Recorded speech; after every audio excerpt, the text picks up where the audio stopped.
अस्सलाम वालेकुम, welcome back. This is Hamza Khan. आज का हमारा टॉपिक है सिक्योरिटीज़, जिसको हम मॉर्गेज और रहन भी कहते हैं। हम देखेंगे कि सिक्योरिटी क्या होती है, इसके रेगुलेशन क्या है स्टेट बैंक की तरफ से, टाइप्स ऑफ सिक्योरिटीज़ क्या हैं और शरिया पर्सपेक्टिव क्या है सिक्योरिटी के हवाले से। देखते हैं डेफिनेशन क्या है सिक्योरिटी की। उससे पहले अगर आपने मेरा चैनल अभी तक सब्सक्राइब नहीं किया तो सब्सक्राइब ज़रूर कर दें। देखते हैं इसकी definition. Before advancing loan and advances a bank should make sure to get the loan back in time. Since many borrowers default in repaying loans, borrower need to deposit assets or give a guarantee as a testimony of repayment assurance. Basically इसमें क्या होता है, एक बंदा है किसी को loan दे रहा है तो वो ये एश्योर करता है कि ये लोन मुझे वापस मिलेगा या नहीं मिलेगा। तो इसके लिए वो अपने पास कोई चीज़ रखता है गिरवी के तौर पे, क्योंकि अगर वो बोरोवर जिसने कर्ज़ा लिया है उसको कहते हैं बोरोवर और जिसने दिया है वो क्रेडिटर है, तो उसको एक तरह की गारंटी दी जाती है कि भाई मैं ये आपको यकीन दहानी कर रहा हूँ कि मैं आपको ये कर्ज़ा जो है वापस करूँगा, इसलिए अगर ना कर सकूँ तो ये आप ये सिक्योरिटी रख लें और ये बेच के अपना लॉस रिकवर कर लिएगा। दिस एसेट और guarantee is called the security of credit. Security is something of value given to a lender by a borrower to support his her intention to repay. Basically कोई valuable things होती है जो borrower की तरफ से दी जाती है, जिसने कर्ज़ा दिया है उसको, कि वो भाई उसकी इंटेंशन जो है, उसका नीयत जो है वापस करने की ही है कर्ज़ा, इसलिए वो सिक्योरिटी आपको दे रहा है। स्टेट बैंक ऑफ पाकिस्तान की रेगुलेशन से अगर इस बैंक ने किसी को कर्ज़ा दिया है और वो कर्ज़ा वापस नहीं कर रहा है, 90 दिन से ज़्यादा हो गए हैं, तो वो 50% लॉस हम तस्वुर करते हैं, सब स्टैंडर्ड में फॉल कर जाता है ऐसा लोन। इसी तरह एक लोन आपने दिया है बैंक ने, 6 मंथ से ज़्यादा हो गए और तो हम उसको 50% लॉस में तस्वर कर लेंगे। इसी तरह एक लोन है बैंक ने दिया हुआ, उसको 1 साल हो गया तो वो 100% हमारा बैड डेब्ट्स हो जाएगा, जो अब हमें रिटर्न नहीं होना है। टाइप ऑफ सिक्योरिटीज़ देख लेते हैं। टाइप ऑफ सिक्योरिटीज़ क्या होती हैं। Personal security refers to the guarantee given by borrower और by third party in the latter pledge tangible assets. अच्छा, पर्सनल सिक्योरिटी जो होती है वो बोरोवर की तरफ से या थर्ड पार्टी की तरफ से दी जाती है प्लज के तौर पर या टेंजिबल एसेट्स की तरफ। टेंजिबल एसेट वही होते हैं बेसिकली जिसको छुआ जा सके, और प्लज में आपका क्या आ जाएगा, आपने किसी कंपनी के शेयर रखवा दिए, आपने बॉन्ड्स रखवा दिए, उसके अगेंस्ट आपने क्या ले लिया, कर्ज़ा ले लिया, क्योंकि आपको पैसे की ज़रूरत है, तो आपने कहा भाई आप ये मुझसे ये बॉन्ड रख लें और मुझे इसके अगेंस्ट पैसे दे दें, या ये शेयर्स रख लें इस कंपनी के, आप मुझे इसके अगेंस्ट पैसे दे दें, सिक्योरिटी के तौर पे आपने रखवाए, तो ये पर्सनल सिक्योरिटी में आता है। Since advance loan against a personal guarantee is very risky, bank rarely grant a loan against such security unless the borrower has a special and long relationship with the bank. अच्छा, bank जो है personal security बहुत कम issue करता है, जब तक अच्छा कोई रिलेशनशिप ना हो तब तक बैंक सिक्योरिटी इशू नहीं करता इस तरह की personal security. Character, integrity, financial solvency और social status are important factors that are looked into before sanctioning of loan against personal security. अच्छा, जब भी बैंक किसी को लोन देता है उसका क्रेडिट टर्नओवर देखता है, तो उसका करेक्टर देखता है, कहीं वो प्रिस्क्राइब पर्सन तो नहीं है, स्केड्यूल 1 या स्केड्यूल 4 में तो नहीं है, तो बैंक इसकी करेक्टर देखता है। फाइनेंशियल सॉल्वेंसी देखता है कि भाई उसकी पूरी कि वो रीपे कर सकता है या नहीं कर सकता, ऐसा ना हो बैंक इतनी अमाउंट दे दे और वो रीपे ना कर सके। तो 5 C's फॉलो किए जाते हैं बेसिकली। कैपिटल देखा, कैरेक्टर देखा उसका, कोलेटरल्स के भाई क्या ले रहा है बैंक उससे, कि अगर वो कर्जा वापस ना दे सके तो हम उसको बेच सकें, तो कोलेटर क्या ले रहा है बैंक,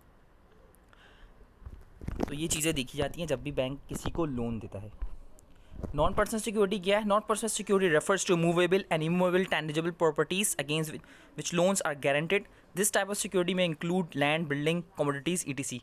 नॉन पर्सनल सिक्योरिटी जो होती है बेसिकली मूवेबल चीज़ों की भी हो सकती है, इमूवेबल भी हो सकती है और टेंजिबल प्रॉपर्टीज़ भी हो सकती हैं। इसमें जो है ज़मीनें हो गई, आपने कोई ज़मीन पे लोन लिया और उसके कागजात आपने रखवा दिए, कोई बिल्डिंग पे लोन लिया उसके कागजात रखवा दिए, इसी तरह कोई मूवेबल चीज़ हो गई, कार हो गई, कोई मशीनरी हो गई, इस तरह के आपने उसकी लोन लिया और उसी के कागजात आपने बैंक को रखवा दिए।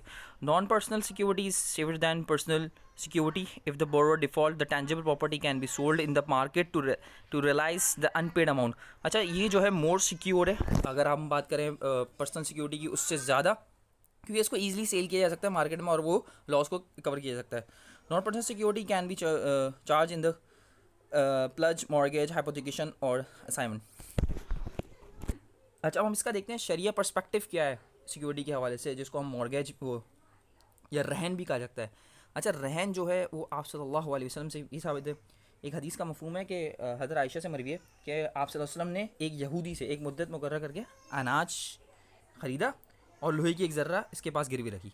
मतलब ये जो लोहे की ज़र्रा रखी गई थी ना, ये रहन के तौर पर रखी गई थी। आप सल्लल्लाहु अलैहि वसल्लम ने जो उस यहूदी के पास रखवाई, वो रहन के तौर पर रखवाई थी।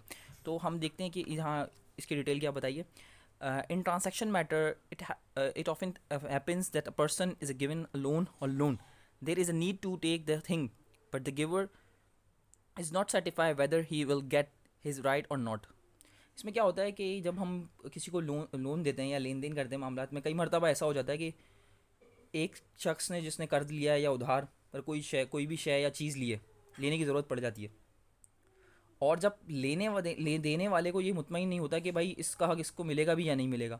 मतलब मैंने आपको कोई चीज़ दे दी, अब वो मुझे वापस मिलेगी या नहीं मिलेगी। लिहाजा क्या करा शरीयत ने, इसके इत्मीनान कल्बी के लिए कर्जदार को ये हुक्म दिया है कि वो अपने कर्ज ख्वाह के पास अपनी कोई शय ज़मानत के तौर पर रखवा दे। मतलब एक कर्जदार है, कर्जा ले रहा है, सही है, उसके बाद कोई गिरवी रखवाए कोई शय। मैंने आपसे कर्जा लिया है 10,000 रुपये का, ठीक है। अब आप को ये यकीन नहीं है कि मैं आपको ये 10,000 रुपये वापस भी करूँगा या नहीं करूँगा। तो आपने कहा नहीं यार, आप हमज़ा आप मुझे ऐसा करो कि आप ना मुझे मोबाइल अपना रहन के तौर पे रखवा दो, अगर आप पेमेंट वापस नहीं कर सके तो मैं ये बेच लूँगा, बेच के और अपना लॉस रिकवर कर लूँगा। तो शरीयत ने इसकी इजाज़त दी है। Therefore, the Sharia has ordered the debtor to place something of this own security with the creditor for the satisfaction. यही कहा गया है कि डेप्टर जो है कोई चीज़ सिक्योरिटी के तौर पर रखवा सकता है क्रेडिटर को, ताकि वो सेटिस्फाई हो जाए कि भाई ये जो है पैसे वापस करेगा। In this way, both will benefit, that the needs of the needy will be fulfilled and the creditor will be sure to get his right back. इसी तरह ज़रूरतमंद की ज़रूरत भी पूरी हो जाती है, और क्या होता है, उसको जो कर्ज़ा दे रहा है उसको भी यकीन हो जाता है कि भाई मैंने जो ये पैसा दिया है मुझे यकीन है वापस मिल जाएगा। This action of creditor and debtor is called mortgage in sharia terms. अच्छा, क्रेडिटर और डेप्टर का ये रिलेशन जो है ये क्या कहलाता है, ये मॉर्गेज कहलाता है, रहन कहलाता है। अच्छा, एक और भी है कि आपसे सल्लम ने एक और जगह फरमाया रहन के हवाले से कि रहन पर कब्ज़ा नहीं किया जा सकता, इसका फ़ायदा भी रहन रखने वाले का है और इसका नुकसान भी इसी का है। तो हदीस से भी रहन साबित हो रहा है। तो शरिया पर्सपेक्टिव यही है सिक्योरिटी का कि ये जायज़ है। इस्लामिक बैंक जो सिक्योरिटी रखता है वो भी शरिया एतबार से जायज़ है, वो रख सकता है। तो इस्लामिक बैंक बेसिकली क्या करता है, वो हमेशुल जदिया रखता है या अरमून रखता है। इसके हवाले से मैं एक डिटेल वीडियो बनाऊंगा इंशाल्लाह, और उम्मीद है कि आपको मेरी वीडियो पसंद आई होगी। और अभी तक आपने मेरा चैनल सब्सक्राइब नहीं किया है तो सब्सक्राइब कर दें, ताकि आपको मेरी नई आने वाली वीडियोज़ मिलते हैं। Thank you so much.